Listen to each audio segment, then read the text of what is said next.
ସାଙ୍ଗମାନେ ଆଜି ସକାଳୁ ଉଠିକି ଆମେ ଗାଧୋଇ ପାଧେଇକି ବାହାରି ପଡ଼ିଥିଲୁ, ରେଡ଼ି ହେଇଯାଇଥିଲୁ ଯିବା ପାଇଁ ସେଠିକି। ତ ବାହାରେ ଯେହେତୁ ବର୍ଷା ହେଉଥିଲା ତ ଆମେମାନେ ଏଇଠି ପିନ୍ଧି ଦେଇଥିଲୁ ରେନିକୋଟ୍। ମୁଁ ଏଇଠି ରେନିକୋଟ୍ ପିନ୍ଧେଇଥିଲି, ସିଏ ବି ପିନ୍ଧେଇଥିଲେ। ତାପରେ ଆମେ ସମସ୍ତଙ୍କୁ ବିଦାୟ ନେଇକି ପଳେଇ ଆସିଥିଲୁ।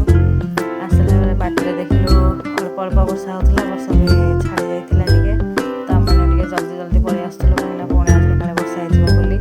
ତ ଏଠିକିନା ଏଇ ବର୍ଷା ପାଗକୁ ଏଇ ଯେଉଁ ସୁନ୍ଦର ଭିଉଟା ଦେଖିକି ମୁଁ ଆଉ ରହିପାରିଲିନି, ସେଠି ଟିକେ ଭିଡ଼ିଓ କ୍ୟାପଚର୍ କରିନେଲି। ତାପରେ ଏଠି ଆମ ଦୁଇ ଜଣ ଯାକର ବି ଭିଡ଼ିଓ କ୍ୟାପଚର୍ କରିନେଲି। ସେ ଯେହେତୁ ଆଗକୁ ଅନେଇ ଗାଡ଼ି ଚଲାଉଛନ୍ତି ତ ସେଇଠି ଅନେଇ ପାରିନାହାନ୍ତି। ଆସିଲା ପରେ ମୁଁ ଏଠି ମ୍ୟାଗି କରିଦେଇଥିଲି, ମ୍ୟାଗି ଖାଇଦେଇଥିଲୁ।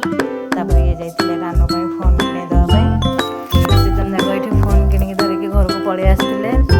ତ ଆମେ ଏଠିକିନା ଫୋନ୍ଟା ଟିକେ କାଢ଼ିକି ଦେଖୁଥିଲୁ କେଉଁ ମଡ଼େଲ୍ର କେମିତି ହେଇଛି ବୋଲି। ତ ଫୋନ୍ଟା ଠିକ୍ଠାକ୍ ଥିଲା, ଭଲ ବି ଲାଗୁଥିଲା। ତ ଏଠିକିନା ସମସ୍ତେ ଟିକେ ଫୋନ୍ ଦେଖିଦେଲୁ। ତାପରେ ସେ ଆଣିଥିଲେ ତାଙ୍କ ଘର ପାଇଁ ଗୋଟେ ଆକ୍ୱାଗାର୍ଡ଼ ଆଣିଥିଲେ, ଆଉ ଗୋଟେ ବାଲ୍ଟି ଆଣିଥିଲେ ଚାଉଳ ରଖିବା ପାଇଁ। ତ ସେଥିରେ ଯାକ ଧରିକି ସେ ସ୍କୁଟି ଆଣିଥିଲା। ଆଉ ସେ ବଡ଼ ବୋଉ ବି ଆସିକି ସେ ଟାଇମ୍ରେ ପହଞ୍ଚି ଯାଇଥିଲେ। ତ ଏ ଦୁଇ ଜଣ ଯାକ ମିଶିକି ସବୁ ନେଇକି ସ୍କୁଟିରେ ରଖିଦେଲେ।